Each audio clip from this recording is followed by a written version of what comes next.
माँ माँ। अरे अरे राहुल बेटा पीछे रहे, मैं वड़ा पाव की चटनी बना रही हूँ, कहीं गिर ना जाए। माँ मुझे भी पड़ोस वाली आंटी के बच्चों की तरह अच्छे अच्छे खिलौने चाहिए। खिलौने? अभी कुछ दिन पहले ही तो मैंने तुझे नई बॉल दिलाई थी। वो बॉल तो बहुत बुरी है माँ, मुझे भी प्रेम की तरह महंगी गाड़ी चाहिए। देख बेटा, प्रेम बहुत अमीर है, हम अमीर नहीं। मैं कुछ नहीं जानता, मुझे चाहिए तो बस चाहिए। अच्छा ठीक है, कुछ दिनों का इंतजार कर ले, मैं लाने की कोशिश करूंगी। नैना ने ऐसा बोल के अपने बच्चे का मन बहला लिया। कुछ देर बाद उसकी चटनी तैयार हो गई और वो वड़ा पाव बेचने बाजार में अपना ठेला लेकर आ गई। वड़ा पाव ले लो, वड़ा पाव, गर्मा गर्म खट्टी मीठी चटपटी और नारियल की चटनी के साथ। वड़ा पाव ले लो, वड़ा पाव ले लो। अरे नैना जी, मुझे एक वड़ा पाव तो दीजिए। देती हूँ भैया। बहुत ही स्वादिष्ट है, इसमें थोड़ी सी मीठी चटनी तो डालिए ना। अभी डालती हूँ। नैना ने चटनी डाल दी। उस आदमी ने 20 रुपए दिए और फिर वो वहां से जाने लगा। अरे सुनिए, ये आप क्या देकर जा रहे हैं? वड़ा पाव के पैसे हैं। वड़ा पाव 20 रुपए का नहीं, 40 का है। है क्या? 40 रुपए का? लेकिन नैना जी, अभी कुछ दिन पहले ही तो मैं वड़ा पाव खा कर गया था, तब तो 20 रुपए का ही था। जब 20 रुपए का था, लेकिन अब पैसे बढ़ गए हैं।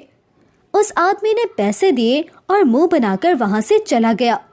पूरी दुनिया पैसे बनाने पर है, महंगाई भी कितनी बढ़ गई है। ऐसे में अगर मुझे अमीर बनना होगा तो मुझे भी जमाने के साथ ही चलना होगा। अब से मैं वड़ा पाव 40 का ही बेचूंगी, तभी कुछ बात बनेगी। नैना के मन में अमीर बनने का लालच जाग रहा था। उसने अपने वड़े पाव के रेट दुगने कर दिए थे, लेकिन जिन लोगों को उसका वड़ा पाव पसंद था वो अभी भी उसी से वड़ा पाव खरीद कर खाते थे। बहन, अगर 2 दिन तुम्हारे हाथ का वड़ा पाव नारियल चटनी के साथ ना मिले तो मैं तो चिड़चिड़ी हो जाती हूँ। लाओ एक बढ़िया सा वड़ा पाव तो लगाओ। अभी लगाती हूँ। इसी तरह से नैना का ठेला चल रहा था। वह अच्छी किस्म का वड़ा पाव बनाकर बेचती थी, जिसकी वजह से उसके गाहक लगभग बंधे हुए थे। एक दिन नैना वड़ा पाव बेचने के बाद अपने घर लौट रही थी कि उसे रास्ते में एक बड़ा सा रेस्टोरेंट दिखाई दिया। कितना बड़ा रेस्टोरेंट है, इसे चलाने वाला भी कितना अमीर होगा। काश मैं भी इतनी अमीर हो सकती, मैं भी मॉल वगैरह से शॉपिंग कर सकती, अपने बच्चों को बड़ी गाड़ी में घुमाती। नैना ऐसे ही सोचती हुई घर आ गई। जब वह अपने घर के बाहर खड़ी हुई थी तब उसने अपने पड़ोस वाले घर को देखा। वो 2 मंजिल का काफी बड़ा घर था। पास में ही बड़ी सी गाड़ी भी खड़ी थी और परिवार की चहल पहल की आवाजें भी आ रही थी। एक इन लोगों की जिंदगी है, जो सोचा वही मिल जाता है, और एक तरफ हम गरीब हैं। बस बहुत हुआ, अब मैं और इस गरीबी में नहीं रहूंगी। अब मैं भी अपने बच्चों को वो सारी खुशियां दूंगी जो अमीर लोग देते हैं। इन्हें अच्छा खिलाऊंगी और अच्छा पहनाऊंगी। यही सब सोचते वो घर के अंदर आई, जहाँ उसके पति और बच्चे घर के अंदर इंतजार कर रहे थे। अरे नैना, आ जाने में देर हो गई। लेकिन कमाई क्या हुई? वही 100 या 200 की बचत। अरे ऐसे मत कहो नैना, 100-200 में भी हमारा गुजारा हो रहा है, तो और क्या चाहिए। बस 2 वक्त की रोटी ही मिल रही है और आपकी मसूरी भी इतनी कम है, मेरी भी कोई खास बचत नहीं हो पा रही। बच्चे बड़े हो रहे हैं, ये ख्वाहिशें करते हैं, मेरा भी मन करता है बाकी लेडीज की तरह शॉपिंग करने का, अच्छी अच्छी चीजें घर में लाने का, लेकिन ये सब हमारे नसीब में कहाँ। अरे नैना, हमारे पास जो भी है हमेशा इसी का शुक्रगुजार रहना चाहिए। अच्छा वो सब छोड़ो, आज मुझे ठेकेदार जी ने ये कुछ आलू दिए हैं। वो बोल रहे थे कि ये उनके किसी काम की नहीं, एक नजर इनको तो देख लो जरा। नैना ने आलू चेक किए। सभी आलू सड़े गले थे और कुछ में कीड़े भी पड़े हुए थे। अरे ये कितने गंदे आलू हैं, मालिक को क्या मैं कोई भिखारी या पागल लगता हूँ? फेंको इसे। 1 मिनट रुक जाइए राम जी, ये आलू मत फेंके। अरे क्यों नैना? मैं इन आलू को वड़ा पाव का भरता बनाने में इस्तेमाल कर सकती हूँ। इनका भरता बनाओगी? अरे नैना, कहाँ दिमाग है तुम्हारा? ये आलू तो खराब है, खराब, और तुम तो सही चीजों का इस्तेमाल करती थी। जानती हूँ राम जी, जान लिया है मैंने कि ईमानदारी से काम करने से कोई कामयाबी नहीं मिलती है। सुबह से शाम तक ना जाने कितने गाहक आते हैं और इसके बावजूद कोई खास बचत नहीं होती। इसकी वजह ये है कि हम कुछ ज्यादा ही अच्छा माल लगाते हैं। पता है, ये बड़े बड़े रेस्टोरेंट वगैरह जो होते हैं ना, ये ऐसी ही चीजें लगाते हैं जिनकी वजह से इन्हें मुनाफा ज्यादा होता है। अरे नैना, ये तुम कैसी बातें कर रही हो? जो लोग नीयत के साफ नहीं होते वही ऐसी बातें करते हैं। तुम चाहती हो कि तुम्हारा चलता हुआ काम ठप हो जाए क्या? मुझे मत सिखाइए राम जी, मैं अब इस गरीबी से तंग आ गई हूँ। मैं ना ही अपने बच्चों की कोई फरमाइश पूरी कर पाती हूँ और ना ही अपनी, लेकिन अब मैं वही करूँगी जो मेरे मन में आएगा। राम ने नैना को बहुत समझाने की कोशिश की, लेकिन वो नहीं मानी। उसने उन्हीं सड़े हुए आलूओं से भरता बनाया और साथ ही बेसन चटनी के लिए सभी टमाटर वगैरह भी घटिया किस्म के खरीदे। अरे वाह, इतने सारे वड़े पाव का सामान आधे से भी कम दाम में आ गया। वाह भाई वाह। नैना बहुत खुश हो रही थी। उसने अपने पुराने दामों पर ही लोगों को घटिया किस्म के वड़े पाव बेचे। उसके ठेले पर उसकी पड़ोसन आई। कैसा चल रहा है नैना जी? अरे सब अच्छा चल रहा है। चलो अच्छा है। वैसे आज मेरे बच्चे वड़ा पाव खाने की जिद कर रहे थे तो सोचा आपके ठेले से लेते चलो। वैसे मैं अपने बच्चों को स्ट्रीट फूड खाने नहीं देती, पर आप तो अपनी ही है ना। वैसे आप कहाँ से लौट रही हैं तुलसी जी? वो मैं आज शॉपिंग पर निकली थी, मेरे पति भी साथ थे। जानती है नैना जी, उन्होंने मुझे एक सोने का हार दिलवाया है और साथ में डायमंड रिंग भी। आज तो मैं बहुत खुश हूँ। नैना जहन में सोचती है, इसे तो मैं बहुत ही बेकार वड़ा पाव दूंगी। ये लीजिए आपके 2 वड़ा पाव।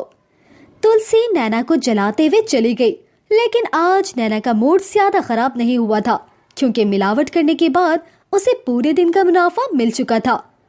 एक दिन मैं इस तुलसी को पीछे छोड़कर ही दिखाऊंगी। नैना पूरा दिन वड़ा पाव बेचने के बाद लौट आई थी। आज उसे बहुत ही अच्छी बचत हुई थी, तो उन सभी ने बहुत अच्छा खाना खाया। अरे वाह, थोड़ा सा दिमाग चला लेने से कितना अच्छा खाना मिल रहा है। नैना, ये मत भूलना कि लालच बुरी बला है। हाँ, ये सब बस कहानियों में ही होता है। असल जिंदगी में तो लालच ही कामयाबी दिलाता है। नैना राम की बात मानने को तैयार ही नहीं थी। ऐसे ही मिलावटी सामान जैसे घटिया तेल, पई वाला बेसन, गले हुए टमाटर की चटनी और बेकार आलू लगाते हुए नैना को 1 हफ्ता होने को आया था। इस 1 हफ्ते में ही उसने अपने बच्चों को अच्छे कपड़े, खिलौने वगैरह सब दिलवा दिए थे। बहन, पहले तुम्हारे वड़े पाव में जो स्वाद आता था अब नहीं आता। बनाना भूल गई हो क्या? मेरे हाथों का स्वाद तो आज भी वैसा ही है। लगता है खाने वालों की जुबान में कमी हो गई है। अरे तुम तो पूरी ही बदल गई हो। ये लो बहन तुम्हारे पैसे। नैना की आदत भी अब खराब हो चुकी थी।